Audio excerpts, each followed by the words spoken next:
Hello and welcome. We are going to get started in just a minute. We have added the sign-in link to the chat. You can also use the QR code. And we are going to be talking to you this afternoon about visual thinking strategies and literacy. So we're excited to have you.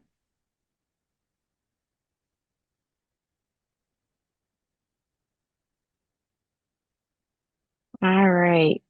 We know that some others might join us, but we're going to go ahead and get started. My name is Laura Gabrion.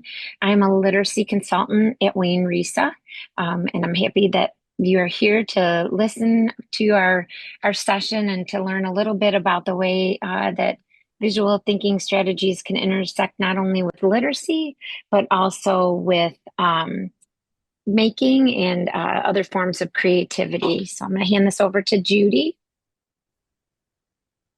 Good afternoon. Like Laura said, we're happy to have you here this afternoon. And so I am Judy Bowling, and I serve as the instructional tech and library consultant here at Wayne Risa.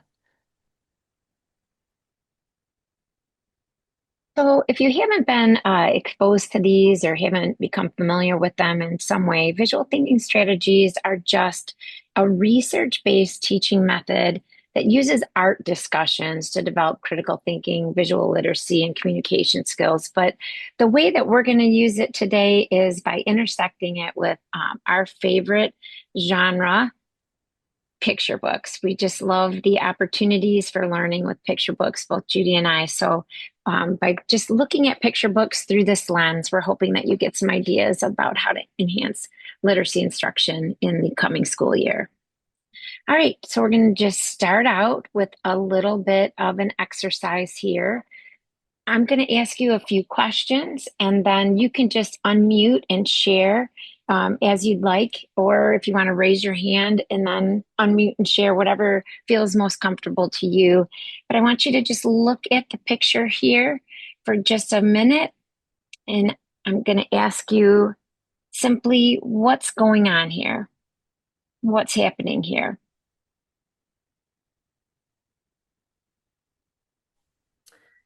The first thing that comes to my mind is, okay, grandpa's maybe watching a grandchild, and this is probably how he envisions the day with her or him.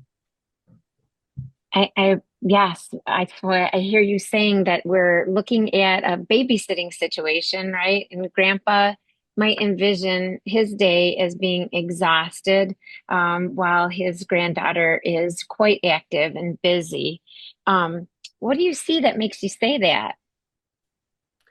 Well, he's an older man. He's fallen asleep, and I do have grandchildren myself, and they are quite busy like this. I mean, obviously, this child has an interest in music, which they're trying to portray, but that's my relationship with my grandkids, basically. And I saw the older man, he needs a nap.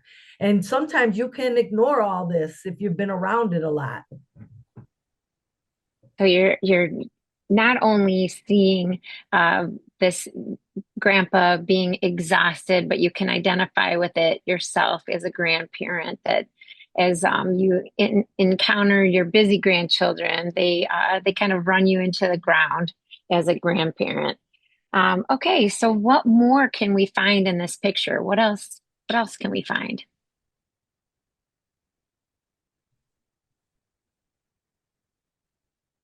She's using a lot of stuff. Like she is finding every possible resource at her disposal to make her contraption.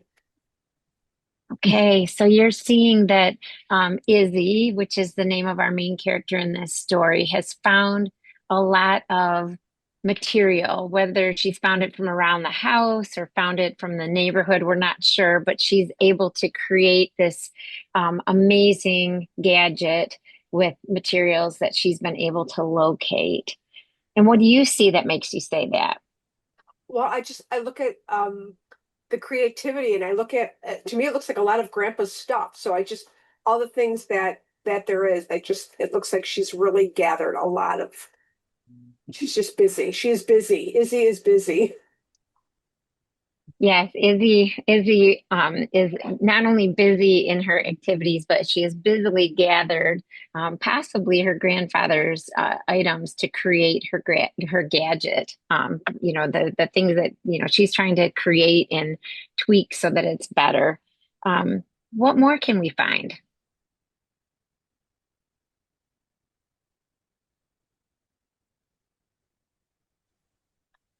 I think that, I mean, I'm using some inferencing here, but she's trying to wake up her grandpa. Um, and so she thought of a need, and it references that a bit in the words, right? But like that's what inventors do is they think about needs that need to be met, and then they think about how to solve them. So she's used repurposing things to meet her need. So you're seeing that she is really in this kind of design thinking process where she's thought of that user. She's created her design with the materials she has available, and she's using that to be effective. In this case, trying to communicate with her grandpa. Um, all right, we're going to go to one more image and kind of go through a similar process. A very different image here, but we'll just start out with what's going on here.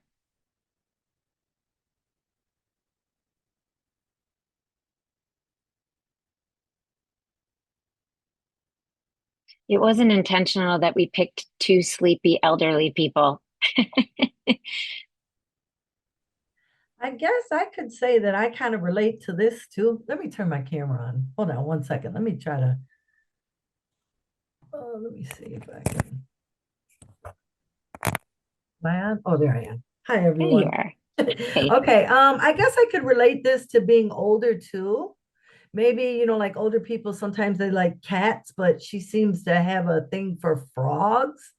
And older people watch TV a lot. So and you can even tell by the decor of her home.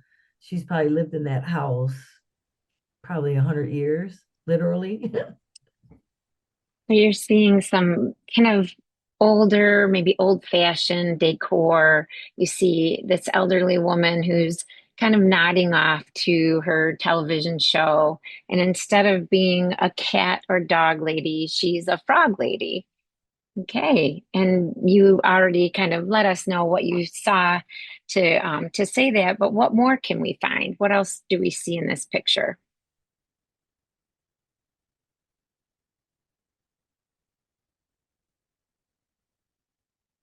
Hi, my name's Carrie Zielinski, and it looks like they're personifying frogs because all the frogs are paying attention to what's on the television, as well as the frog that's in front of the elderly woman. Looks like he has the channel changer and might be changing a channel. So, or selecting a different channel. I don't know, but there's some personification going on here. Okay, so we see frogs, acting very human-like, changing channels, being, wrapped with attention for the television program, despite the fact that the grandmotherly figure is sleeping. What more can we find?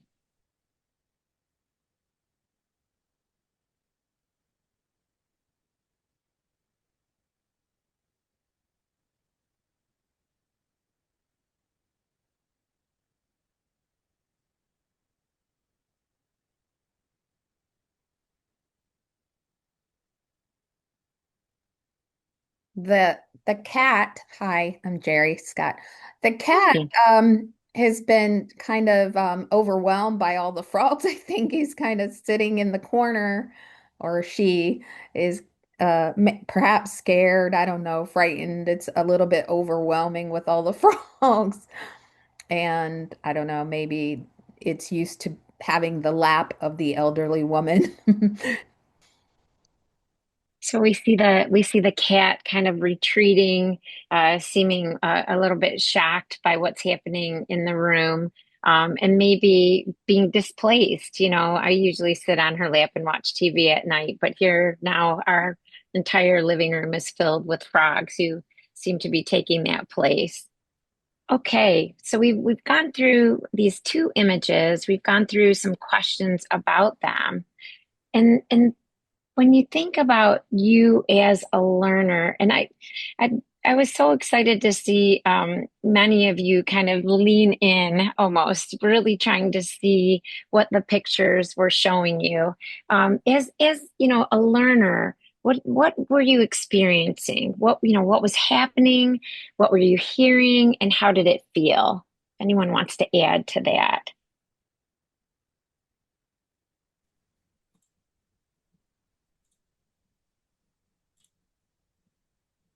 Like I stated before, to me, I was really bringing all my like connections to my real life things. And like, what were you hearing? Like, I literally was hearing my grandkids being loud and playing, and then the older lady, like I said, my house is kind of quiet like that. So I was hearing kind of the peace that you have. How did I feel as a learner? I felt engaged. That's wonderful. Anyone else want to add what was happening or what you were hearing or how you felt as a learner? Hi, I'm Scott. I can't get my camera to work. Sorry. It's Um, okay. but I like in that first picture, you're trying to discover what's the relationship between what's going on here. And you see some machine and you see a little girl, inspecting something and you see a sleeping man and you have to put all the pieces together. And so I thought that was really great to just kind of develop what's the relationship in here and just try to abstractly pull that out and think more critically. Yes, I think you're both of you are hitting on so many things that happen to us as we um are engaged in reading or in viewing. And I think that we do bring a lot of ourselves to that experience. We just had an author talking to us about a week ago, and he said something, and I'll paraphrase it, not anywhere near as lovely as he said it, but he said that every book should be authored by the author and you, because every time we read a book, we bring ourselves to it. So that book is a unique experience for each of us. And then on the flip side, as visual, when we have a visual, something, an image in front of us, we are really called to kind of negotiate what's happening, what that might be telling us as viewers, and as you said, Scott, just thinking about the pieces that we need to add. So this visual thinking strategies, these set of questions that we're going to talk a little bit more about in just a minute, are they've been around for a long time. They're really just three simple questions, but they do so much when we apply those to a learning experience. And this Byron study, it was conducted from 1993 to 1998 in Minnesota, just showed true growth in students from third to seventh grade who were experiencing sustained visual thinking strategies instruction. And that included writing more detailed, descriptive, nuanced essays. There has been some beautiful recorded information about there where students who are exposed to visual thinking strategies consistently were able to add more details because they were seeing more details. They were learning more words. They were thinking about how to make something visual for a reader. Similarly, they showed improved ability to decipher and solve complex word problems. So they, beyond literacy, they were being able to, see more detail in things like a word problem. They became more skilled at analyzing photographs, maps, primary source documents, and they showed significantly greater growth on the reading and math portions of their state assessments. So there are true benefits to adding this beyond that it's fun and engaging, that we are actually part of an experience with each other when we engage in visual thinking strategies. So with that, Laura took you through two different scenarios to give you the experience of what visual thinking strategies feel like. So what we're going to shift into a little bit now is, what are some of the strategic moves that Laura made to get us engaged and to have the conversation and discussion around those particular images. And so, as she said, that this is an evidence-based model that elicits more critical thinking. We're using picture books because the theme is literacy tonight, but also because they're high interest. They don't have oftentimes a lot of text, and it's just a really nice way to onboard this thinking model with your students and make meaning from them. And so, a couple things that Laura did that you may or may not have noticed in the beginning was that she gave you a moment to look at the illustrations first. She also let you know that she was going to be asking you some questions about it. And so giving students that pause for a moment to kind of like notice before the conversation gets started. Because part of the power of visual thinking strategies is the uncertainty of not immediately knowing. Like somebody mentioned, like they didn't even notice that I think Sarah noticed that she hadn't even seen the remote until somebody else noticed it as well too. So as the conversation grows, people start to notice different things that they might not have noticed on their own. And it's also important too that there's no right or wrong answers. We're simply noticing and sharing evidence of what made us think that or what made us notice that. And we're simply making observations and interpreting the content and growing the content of the conversation together. And so again, Laura modeled it, but there were some pretty strategic things that she did. And there's really three types of questions that are the foundation, if you will, of these visual thinking strategies. And the very first one is just simply asking, what's happening here? What's going on? And again, we're asking them to ground their interpretations in evidence, but it's a very open-ended question. And then again, paying attention to language, just the change of one single word can change the direction that the conversation goes. And so oftentimes we've said things like, what do you see in this picture? When asked that way, you get a different set of responses than what's happening here, what's going on here, because what do you see in this picture tends to focus on the observations, and it's a little more, it's like a yes or no question. It's like, what do you see? I see a dog. I see cats. I see a magnifying glass. And it almost sometimes just stops there because they're seeing the black and white of it, if you will.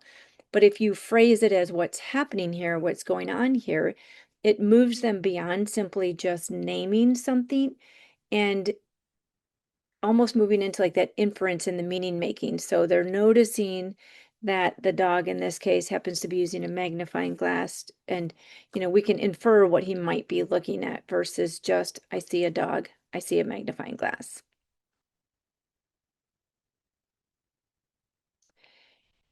And then again, framing it, again, we're using illustrations from picture books. It could be artwork, it could be objects, it could be anything really, but again, like what's happening here, it doesn't end with just naming and noticing. It's again leading into that inference of like what might happen next. And even in the illustration with the gentleman in the very first picture, you may or may not even realize it, but just in identifying what's happening there and leading into some of those inferences, you were really almost constructing a visual story around that. And so again, looking at the clues, constructing meaning, making some inferences, and again, no right or wrong answers. We're leaving everything open-ended because we want our kids to know that meaning doesn't end with just an observation. And what they notice actually becomes the evidence, but then again, that leads into the then what. And then some of you, again, may or may not have noticed, but Laura did a beautiful job paraphrasing. That's a really important piece of this too, because again, this isn't about having a right or wrong answer. It's not raise your hand, someone responds, and then go on to the next one. she was actually helping to facilitate the conversation, but doing it without any judgment. And so she would paraphrase what had been said. And then by doing that too, and again, a few of you noticed that in the comments, you're not only paraphrasing to continue that critical thinking about it, but you're also helping to make that student's thinking visible to the whole class. And then those ideas might then trigger somebody else's ideas, or you're noticing the remote might make you notice something else that you hadn't noticed right out of the gate. And again, we're going for like that deeper meaning and deeper interpretation of it without any judgment. And again, using possibility words. And so again, Laura was doing this throughout both images, but it might sound like you might be suggesting, or it sounds like you're thinking, perhaps you're noticing. So you're helping to guide that conversation, but keeping it open-ended. So again, it keeps the interpretation of that image open rather than having the teacher be the one that has like the right answers to it. So again, so that first question is what's happening here, what's going on? And then that leads into the what do you see that makes you say that? So now that question 2 is getting the students to really lean into the evidence. Where's the evidence of why you're saying what you're saying and what it is that you're noticing in that image? So again, we're collectively building the interpretation of it, but again, no right or wrong. We just want to keep it going and give kids that opportunity to really think critically about it and to notice things that they might not otherwise have noticed. And so similarly, again, paying attention to the language. It might just seem like one small little word, but that one little word can change the trajectory of where that conversation goes. So again, what do you see that makes you say that versus what do you see that makes you think that? So again, it's really drawing into that cognitive thought process of being a critical thinker, noticing things that you might not otherwise have noticed. But again, almost lean into again that inference of things too, where we don't know the story, and even some of the things that were mentioned earlier, where folks were drawing into their own personal connections, like that adds to how you might be interpreting and making those inferences that would make you say what you're saying. So putting them all together, what's happening here? What's going on here? And then continuing that facilitation of asking the students to provide evidence for why, or what do you see that makes you say that? And then what more can we find? So again, it's not a yes, no answer. It's not a fill in the blank answer. It's a keep the conversation going, getting them to think deeper, think critically about it. And again, as they're doing that, they're building evidence as they go through this process. When you do it the first time, and you may or may not have even noticed it here today, but we intentionally did 2 examples because the first one, and students are the same, people are a little gun shy. They might not know, like, because we have to kind of unlearn that there's not just a one way or one answer to something. And so sometimes that first time is building, helping to build that culture of, all responses are good responses. And that there is no right or wrong answer. And so the second image that was put up, there was more participation, there was more questioning, and kids start to feel a little safer in how this goes.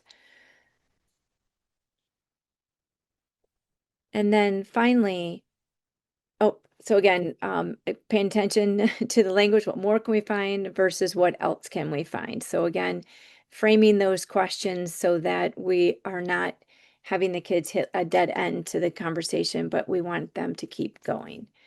And then when you put it all together, you've got those questions. And then after each question, pausing, paraphrasing, and then moving them into the second question. And so, so it takes practice as with everything. But again, once you do it more and the kids do it more, it becomes built more upon that culture that you're creating with observing, noticing, and collecting evidence around what it is that you are commenting on. And as Judy has wrapped that up, I will say that I kept finding myself saying, "What else can we find?" and thinking, so it does take some practice to get that language down. And as she said, you're just trying to keep their thoughts open. That this is, just open-ended viewing. Nothing's really right or wrong. There's endless possibilities for these images. So that's just the visual thinking strategies.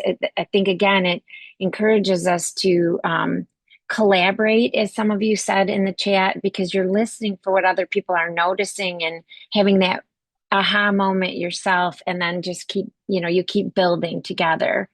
So one of the things that we really have thought that this fits in perfectly with are picture books. Picture books are just so rich with so many opportunities. And something that Judy and I have talked about with other groups is that when it comes to picture books, they're really this kind of three books in one experience, because often we have the words and then we have the pictures, of course, the images, and then a lot is going on in the combination between the two of them.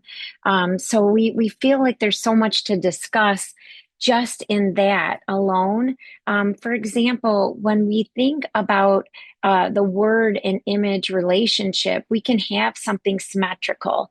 We can have books where I'm kind of thinking of like Goodnight Moon, where really the words on the page and the pictures are the same. So they work together. But you might have that image word relationship being more enhancing in the sense that the images actually add a little. So I think of something like Cat in a Hat, where there's a little bit more going on than just what's happening in the words and the pictures. And we can move into that complementary relationship where it's it almost adds another dimension. And, in Judy and I doing this, with other groups, we've talked about those times where it might be that the story is going along and you turn the page and it's a full 2-page spread of just an image that really takes the words to another level. Like you see the facial expression of a character, or you see, an empty room, and there's just such a dramatic effect from, what we see, beyond just those words. You can have differing things going on, like counterpointing and contradictory. Counterpointing would be, to me, like our Mercer Mayer books, where you've got your story with the little critter, but along the bottom, you've got those little insects, and something else they've got their own little story happening in addition to the story that you see. And finally, contradictory is where you've got your words and the images are actually telling a different story, where you have some contrast there. So as a reader, the beauty of all of these different word image relationships is that you're kind of negotiating, you're figuring it out, you're taking the opportunity to look at those words and look at that image and see what story is really being told. And again, if you align this with visual thinking strategies, you would have such rich conversations, because again, it might be that they're seeing exactly what the page says, but there's so much conversation to be had when that's the opposite. Additionally, of course, when we're talking about picture books, we can talk about those traditional story elements. We've got character, setting, plot, point of view, the authors kind of craft that style and tone, and of course, theme. But even within our conversations about theme, we've got the opportunity to add in some of those visual thinking questions. Even though we're not looking at something visual, theme requires us to say more. What more can we find? We have to have evidence. We have to explain why we think it's that based on what we've seen either visually or we've read in those words. And then I always, I guess I'm in, just awe of what all else authors and illustrators can do. Covers and dust jackets, title pages, illustrations, the glossaries that are added, the bibliographies. I think always of something like Stella Luna. I think you get two stories in one when you get to the end and you find all of this information in glossary style that helps you understand more about birds, about bats. So you have an opportunity with students to even unpack those with visual thinking strategies, and it just gives you yet another opportunity to dig into the book as a whole. And two, when you think about just the concept of a wordless picture book. So when you were looking at the image of the older woman with the frogs, you had David Weisner's Tuesday. You got a chance to look at a page from that particular text. Well, that text doesn't have any words throughout the whole entire text. That's kind of one of his sweet spots. He's produced a lot of wordless text, but ultimately when you have that, you have an opportunity to kind of sky's the limit kind of thinking, right? Because you've got no text or kind of a story that needs to be decoded, so everyone has an entry point.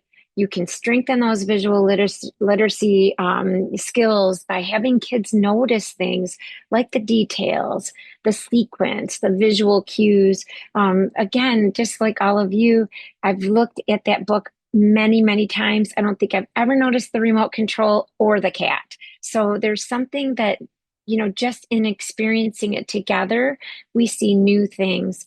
And it allows us to bring in those interpretations, to bring in those multiple perspectives. And I think one of the beauties of being a teacher is when that happens, right? Where somebody says something you never thought of before.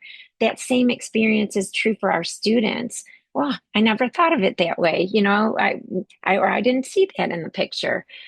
It definitely invites creativity. It builds that empathy in our students. We're allowed to kind of experience along with those characters emotions, motivations, relationships, perspectives. And again, I think we've got these three simple questions that can just deepen this visual and textual experience for us, for our students.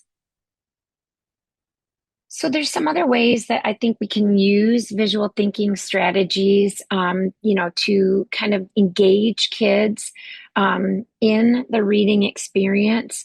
My background is more secondary than early literacy, and a lot of our students at the secondary level struggle with that background knowledge. They don't have sometimes. I was reading a book with some of my pre-service students, and it said, activate prior knowledge. And I was like, oh, we used to say that all the time.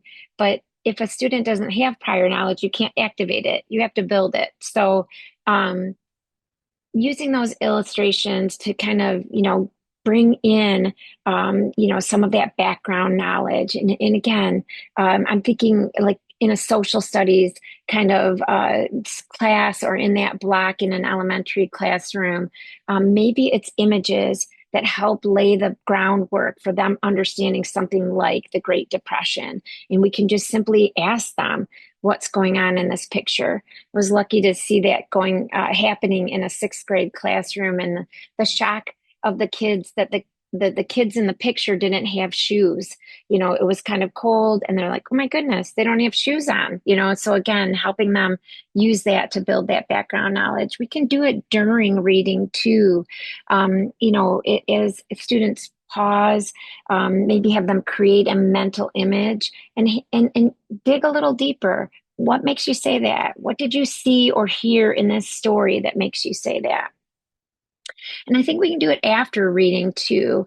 Once they've heard the story, we can go back to some of their original predictions. Had the words and the illustrations confirmed or challenged their predictions? So, what more could they find, or what more did they find? I think this applies to writing too. And I want to ask you if you had given this title and caption to your students just as is and told them to tell a story, what do you think might be the response? So you've got this strange day in July.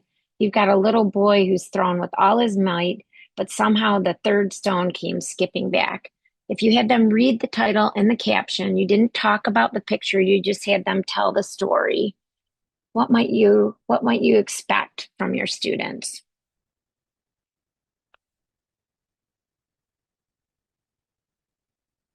I think they would infer the relationship of the girl and the boy. Maybe say, "Oh, it's a brother and sister," and start forming a story about relationships. Setting, you can see like the sun shimmering on the water, so maybe they'll say like, "Oh, they went to the beach because it's such a nice day," and all of a sudden they're building relationships and background and stories and a setting. It's beautiful. Anyone else? What your students might respond with if you just gave them the title and the caption and then told them to tell the story. I wonder if some kids might be like kind of tap into that fantasy world that they love to live in. So like, how's the rock coming back? Maybe it's a mermaid. Whatever kind of situation they might come up with. I can envision a few kids who that would be their route. Definitely, you've got that magical element here, right? We don't know why the third stone came skipping back. And, he's tried to throw it as hard as he can.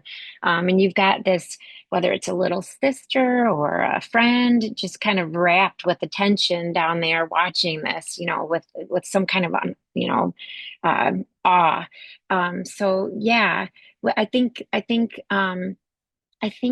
your students would probably go. I'm just kind of extrapolating from what you said, in a direction. They know it's got to be a story, right? They're going to tell a story. They're going to have some details in it. They've got characters. They've got a setting. They've got something that happened, a plot, an action.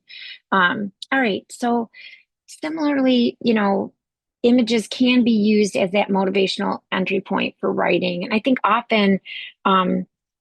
Again, Judy and I have done some workshops where we know there's kids who struggle with that blank page. So sometimes they need something, whether it's something that they've made or created, or just an image that they've looked at to get those creative juices going. So, how would it be different, do you think, if you read the title and the caption and you had some conversation? So instead of just giving them the title and the caption and telling them to tell the story, if you took some time to ask the kids collectively, what's going on in this picture? What makes you say that? What more can you find? What do you think might have changed or could change?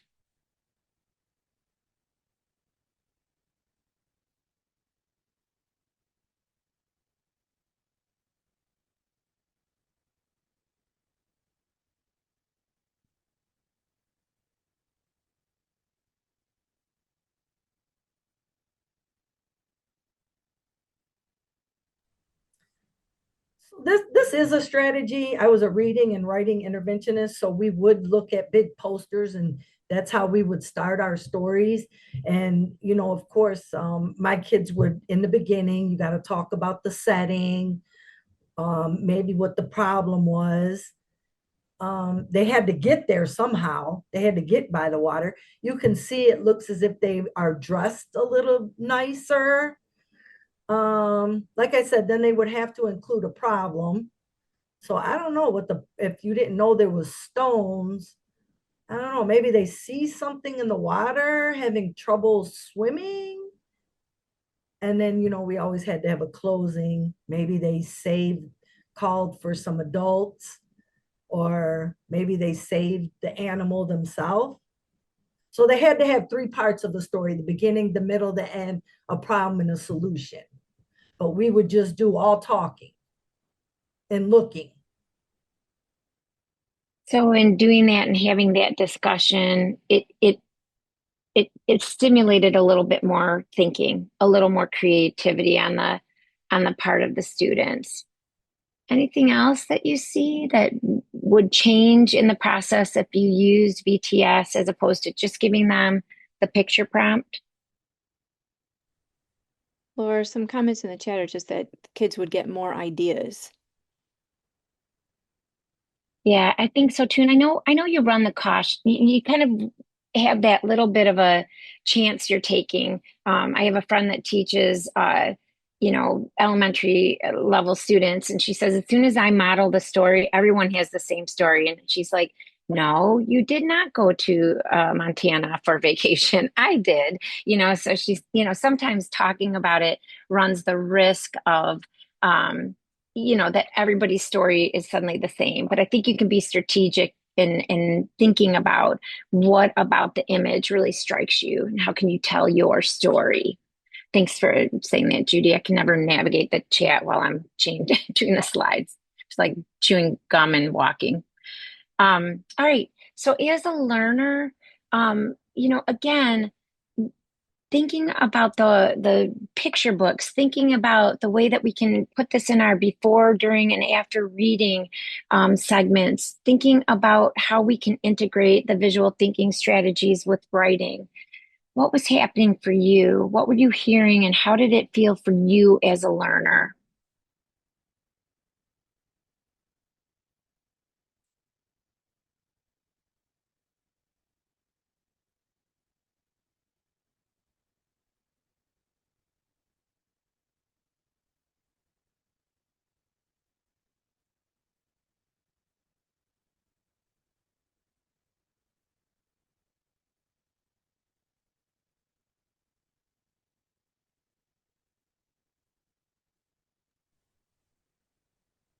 I think illustrations or pictures and the questions that you asked and the way you approached it really empowers us students to make connections, text to self and text to world, which are so important, right? Because they're bringing their own frame to the classroom or to the conversation, which also provides teachers formative data. Yeah, that's a wonderful byproduct of the process too, right? Because you are able to, as a teacher, observe what they're saying, observe what they're paying attention to, observe how they're putting it into their reading or their writing. That's a really good point. Anything else that you were experiencing as a learner as we kind of walked through these, or how you might use it with your own learners?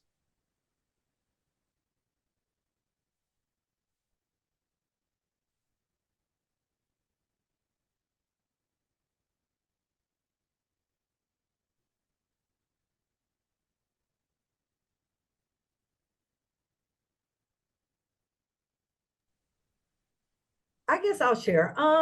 So as we were doing that, of course, what was happening to me as I'm sitting here as a learner, it was bringing back a lot of memories because I'm not in the classroom anymore. What was I hearing? I was hearing the excitement of the students as they use their experience to put a story together. And how do I feel as a learner? I think it let me know I was on the right track. Because, like I said, I was in the classroom for 27 years. Now I'm a nutrition educator. So it made me feel as a learner that I was on the right track. But you guys revisited some of the important parts, like the language.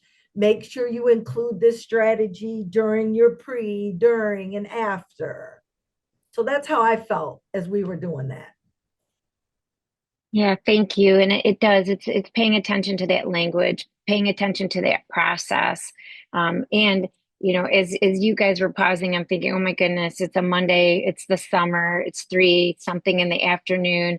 I'm thinking of, maybe we need to move it along. But I think that often giving the kids that extra time to process and think, to really not rush it, to slow it down, allows them to feel good about what they're contributing. Because again, when it comes to an image, there's really no right or wrong. So the sky is the limit. They can see it in their own way. And as you said, just putting it into their own sphere. What is it that relates to their world? What is it that relates to them? And Laura, So, oh yeah, just to sure. add, Sorry. I'd say just to add to that, Dr. Mitchell made a comment too that if kids don't have experience in that particular case, with being on the shore of a beach, that they might need um, to be guided through that with maybe a video or something that has a similar scene, which would help them build some of that schema. Yes. With a different colleague, we've worked on what we call background knowledge quads. And we often think of things as 4 entry points, right? So it might be an image, it might be a video, it might be a map, it might be, just some kind of an audio. And it could even be more than one picture, but often we see that if we kind of give them a few different ways to engage in what is the background of this, then it just, like you had said, it builds their schema. All right, so of course we've got our BTS questions. What's going on in this picture? What makes you say that? What more can you find? But to me, I think you could deepen that a little bit, not to go off script, but I think if you wanted to deepen narrative and descriptive writing skills in students, you could even ask about mood or colors and details. You could do, you could even start them thinking about a story. Like, how would you start a story that matches this mood? You could help them with words. This could even be kind of a class created word bank based on what they're seeing in the image that helps them integrate those, sensory words into their writing. So I think definitely we love these questions. We think it adds so much depth to the reading and writing experience. But I think if you wanted to, you could build on those. And then of course too, you could go kind of through this process, what's going on in this picture, what makes you say that. You look at something like the seventh chair, the fifth one ended up in France. Listen to the caption. I'm gonna read that aloud to you. Now that we know this detail, what new questions do we have? What else could be floating? Who's missing? So I think, again, starting with those 3 simple questions is a beautiful starting point. And as kids get more familiar with the visual thinking strategies, I think you can push them a little further if it fits your context. So with that, we know that having kids think creatively and to be creative is another important skill that we want them to have.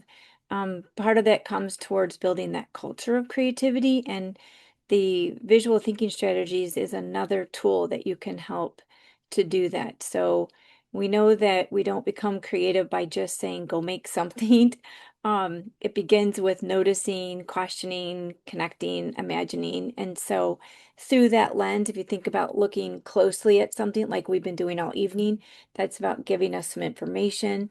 Thinking deeply about it gives us the meaning, and then thinking outside of the box and imagining different possibilities just allows us to move beyond what might be the obvious, and then to create what comes next. And this is where we want them just, again, thinking about possibilities and moving beyond what's already there.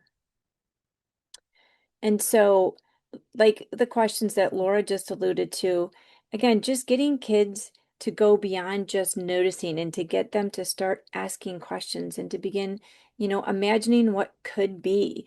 Because, wild ideas lend themselves to more wild ideas, which then might help them land on something that's feasible. And so again, like what if the object had another purpose? What if is just a great way to prompt that additional thinking of, don't just think about the here and now, but what if? What if it had to survive 100 years? And so again, if you change the conditions, you also change the possibilities. And so again, getting kids to move beyond just generating random ideas, but using, constructive create constraints lend themselves to creativity as well. And so again, leading with that what if pushes their thinking beyond the obvious, and just again, lots of ideas breed more ideas. And then if we will be sharing the slide deck, and you will be getting a recording of this webinar as well. So in the next 8 to 10 slides, there's all a similar format. So we selected some books that we thought lent themselves really well to this visual thinking idea, where again, using the strategies that you've learned about tonight can engage in conversations with a picture, more than one picture within the book. But then we've put a design challenge there for you. So once you've taken a deep dive into it, thinking about those what ifs, we've just given some example challenges that you might engage your students with. And again, just really thinking like wild ideas are really great ideas because we want them to be thinking about possibilities. But again, starting with the VTS as your foundation may prompt them to think in ways that they might not otherwise have thought of, because oftentimes kids do, I should say kids, sometimes adults, are very constrained to their own experience and what they see. And we want to push that thinking to go beyond that. And again, to think about possibilities, to be innovative thinkers.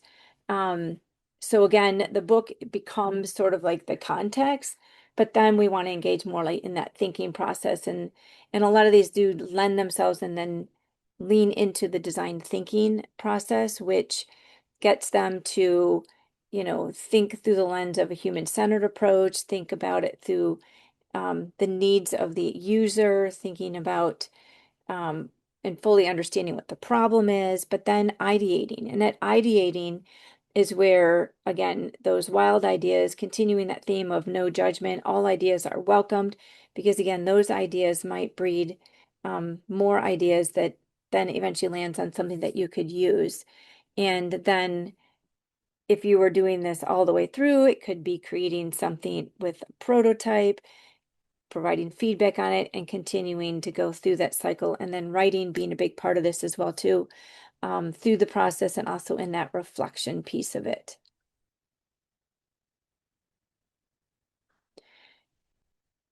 So lots of ideas here. And again, we're going to share the slide deck with you, but we gave lots of ideas here. And then again, when we're thinking about this thinking journey and thinking about creativity, this is not linear. And so again, it's forward, it's back, it sometimes is seamless. But again, we ultimately want our kids to be critical thinkers. We want them to be problem solvers. We want them to be thinking creatively. And we know that they do that best by doing and by reflecting on what it is that they're doing. And so again, there's a lot of moving back and forth.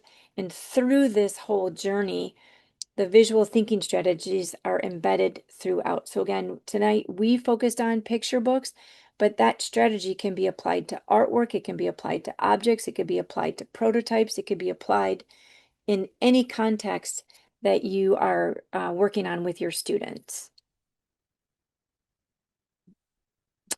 So again, just to wrap things up, we practiced a handful of different things tonight and lifted the strategies and the power of language and paraphrasing and engaging in that deeper conversation with no right or wrong answers. So again, these are literacy skills, they're critical thinking skills, they're problem solving skills, and the more that you as a facilitator practice it, the better that you'll become at facilitating it, but also the more that kids engage in these strategies, the deeper thinking they're going to become as well.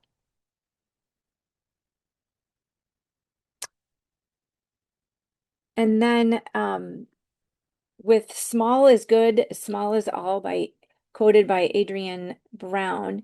And somebody had made a comment in the chat as well too, that sometimes like noticing the small details help you lean into some of the bigger. So I always used to tell like little steps add up to big steps. Small details add up to like a bigger story.